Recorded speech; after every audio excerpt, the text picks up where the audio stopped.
Quando mio figlio è tornato a casa un giorno, dalla prima elementare, anzi la primina, aveva portato a casa uno dei compiti ed era un foglio a 4 con dei disegni e degli schemi.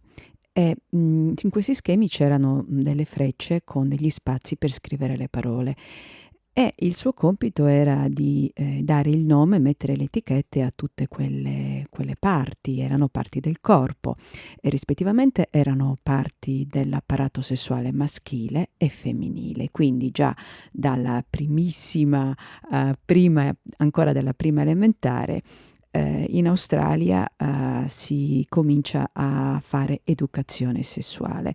Ora, mio figlio ha fatto i primi 12 anni di scuola in Australia e ogni anno, in qualche modo, veniva, riproposta l'insegnamento dell'educazione sessuale. Naturalmente quello che hanno fatto fare ai bambini e alle bambine di 5 e 6 anni era poi molto diverso da quello che hanno fatto più avanti quando erano adolescenti. Ma questo per dire che nelle società che non vengono controllate dalla Chiesa cattolica, dove l'educazione sessuale è un tabù così incredibile che si ha pure paura a pronunciare la parola educazione sessuale e quando in qualche modo si cerca di farla si chiama educazione all'intimità, educazione ai sentimenti, educazione all'affettività, quando invece si chiama educazione sessuale. La parola sessuale non è una parolaccia, si dovrebbe dire tranquillamente, si dovrebbe normalizzare la sessualità. Forse è proprio questo il problema,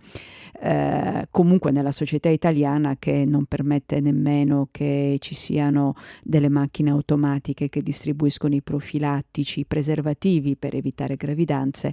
È proibito metterli dentro le scuole, mentre in altre società questo non succede. Ripeto, in Italia si vivono pesantemente le pressioni esercitate politicamente dalla Chiesa cattolica, che gode ancora di molti privilegi che non sono solo economici, nel senso che la Chiesa cattolica non paga le tasse sulla proprietà che invece noi comuni mortali dobbiamo pagare e tante altre cose.